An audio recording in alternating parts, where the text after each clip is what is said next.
We're doing good. Okay.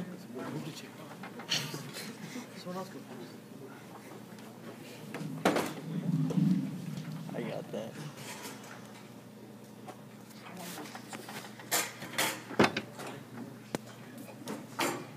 Okay. So I've already mentioned this. This is a really special group of seniors, and I told you I went through this. I know I'm not going to make it. I'm going to try. Okay. I've gone through this a lot. I tried to put some levity in each one so I can laugh a little bit in between the tears. Okay, so Zach Davis first. Where's Zach? Oh, there he is. Come on. All right, so Zach, talking about handling things with class. Difficult to be in the situation he was in. Never once, not once, did I ever feel like in practice he was not giving full effort, or was upset with us, or upset with the way we were handling things, or handling his situation. Just a class individual. And that comes from mom and dad, and the way that you have raised him. And I know it was a hard year in that way. But what a wonderful teammate, a wonderful person. A couple of lasting memories with Zach. You're not going to like this. Oh boy. You know what's coming. So I told you everything. Someone give me a live shower story.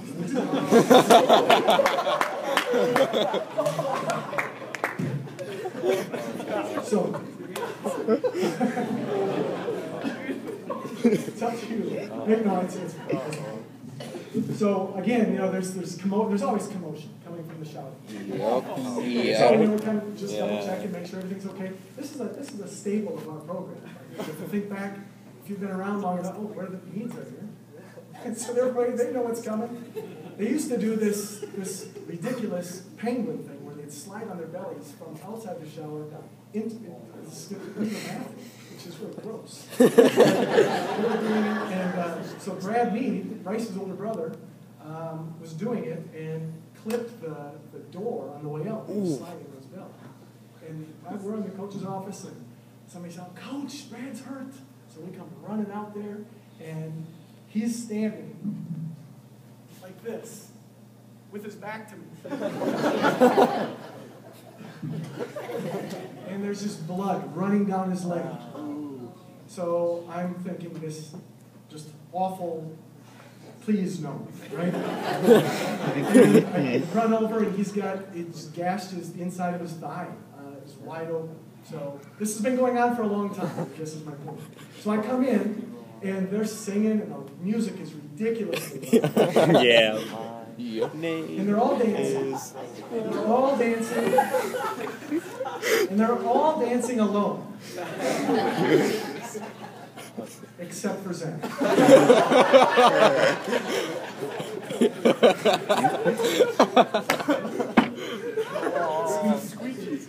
Zach was dancing with the squeegee.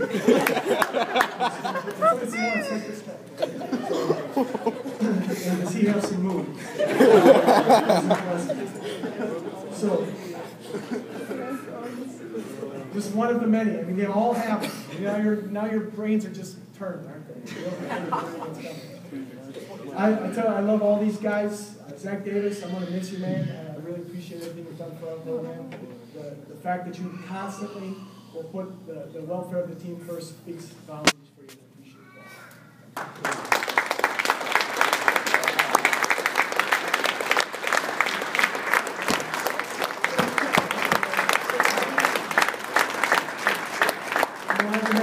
I thought that was right. I just want to double check. Zach's going to UW-Barron County next year. And do you know what you're going to study yet? Just generals? Okay, good. All right, Nigel.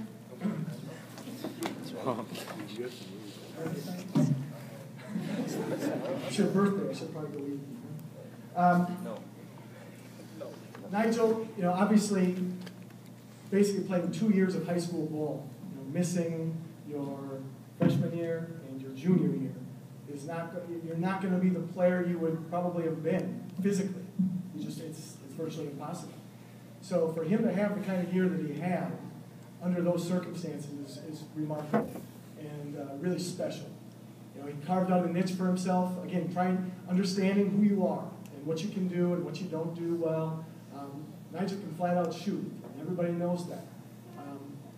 You know, and I was hard on Nigel a lot about his defense, but he really improved dramatically throughout the year. You know, whenever I'd say you don't have to be the most athletic guy in the world he would start smiling because he knew I was talking about him. But there's one game. There's one game where he worked at it, though. He really wanted to be a good defender.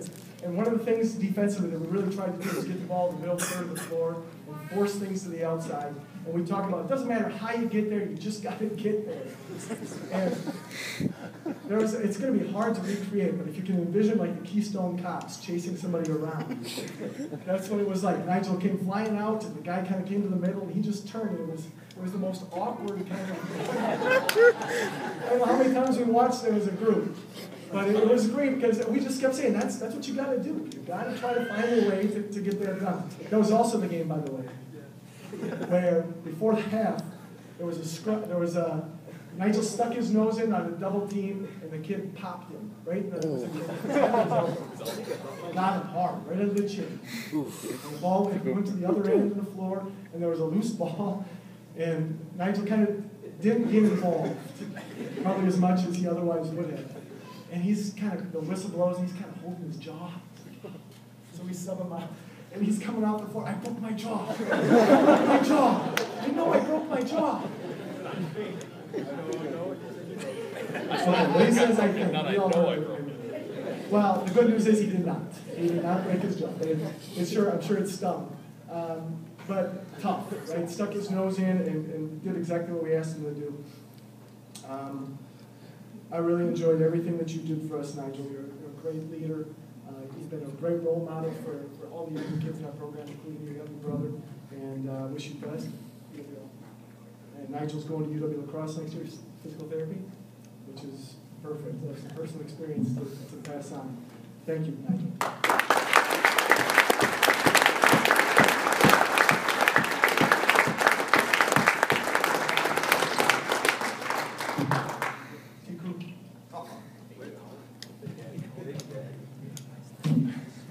Talk about imposing, right? I just remember this. Where were we? Over at Hillcrest? When we were trying to do the hoops, the skill session? Yeah. So we had a bazillion kids who were supposed to be here in the front gym, and we ended up going over to Hillcrest.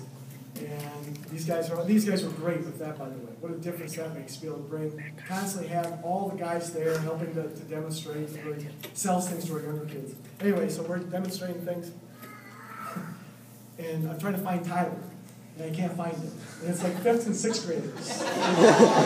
Maybe some 7th graders. I'm like, where's T. Crew? He's standing right there, right with the 7th graders. I got you again. I tell you what, and this is similar with what I'll say about Tel.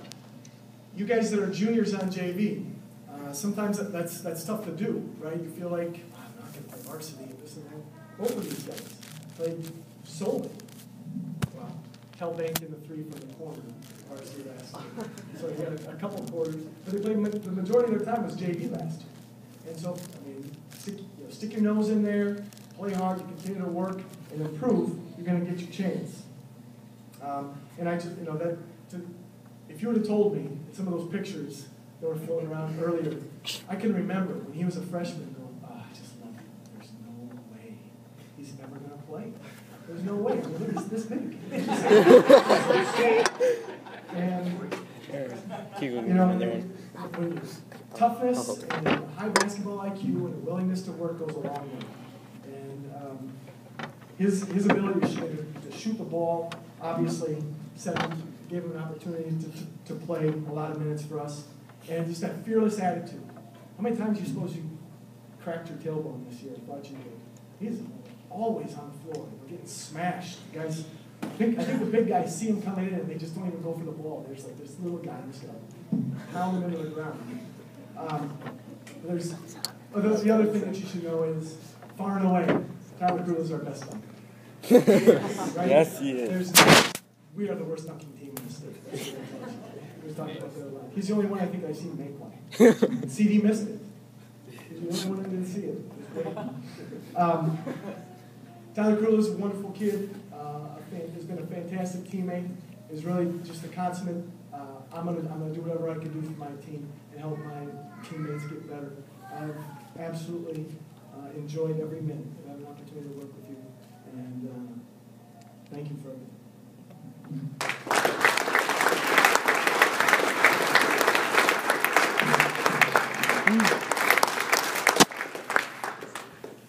Danny. Oh, I'm sorry, and T. Crew is UWEC, correct? Yes. All right. You know, and just, guys, most of you are probably here for that senior night, but we've got a combined GPA up here of 3.5. These are great students first, and you know, I should have said that earlier. I've said it over and over and over the whole time they've been in school. These are wonderful student athletes. Ben, AKA the microwave. Right? And I always have to tell these guys, it's always good to give them a little history lesson. Vinny Johnson played for the Detroit Pistons back in the 80s, the days of the bad boys, with Joe Dumars and Dennis Rodman and Bill Lambier. I just hated those guys. But Vinny Johnson never started, ever. Came in off the bench. And his nickname was the microwave because he would get heated up in a hurry. And that's what we kind of labeled Ben early on.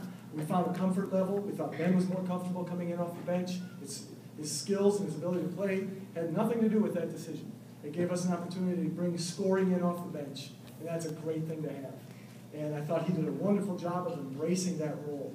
And I tell you what, back to knowing what you can and can't do. There were times, Ben, when you were a freshman, I think Coach Frederick would have questioned whether or not you were ever going to make it, because I think he was going to strangle you when you were playing at that sophomore level. But your ability to change the way you play and become more sound, I just have so much admiration for how hard you worked and how solid you became as a player.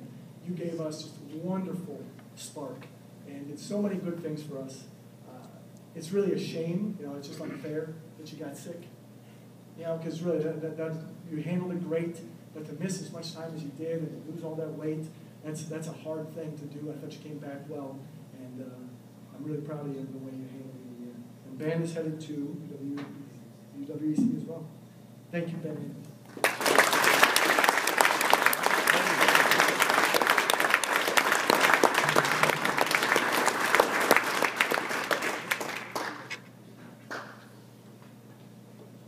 Okay, Tell.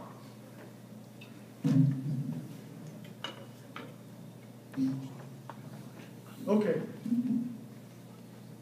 So again, I said this earlier, another great example though. Tell did not, how many quarters did you play last year? A couple. You made the most of it, man. You got the shot up from the banked in that three. Tell is a kid who, again, how many times do I say this? Didn't try to do things he couldn't do. And but that didn't mean he didn't continue to work on his game. His ability to, he changed his shot. We worked on one of my contact days, start open, stay open. He had this little twist in his shot that we tried to get rid of, and he just worked it, and became a threat to score for us. And that was an important thing because we talked about that a lot as a group. Obviously, there's going to be a lot of attention on Tyson, and we need other guys to step into that situation and be able to produce. This was a really hard year, right, for Tell, and the way he handled this, I can't imagine. I absolutely cannot imagine his toughness and his resolve and his ability to compartmentalize and just focus on us. I never got the impression that it was overwhelming, and I'm sure it was at times. It speaks volumes about his support network that he has as a family, and his wonderful friends that he has that helped with that, and all his friends' parents, I know helped out a lot as well. I have so much respect for you and the way you handled this situation. Great teammate, great leader. I think my lasting impression of Tell, though, is, and he didn't really get dunked on, I'm just giving you a hard time. Literally, when that kid goes in and he's gonna dunk on Tell, there's some guys who back off in that situation, let the guy get the dunk and stay out of the picture. Right? I don't want to be on the front page of the paper. Get dunked on. Tell goes flying in and swipes at it and ends up in the pad under the basket facing him, and the kid gives him the Clay playmaker, and he smiles. And this tells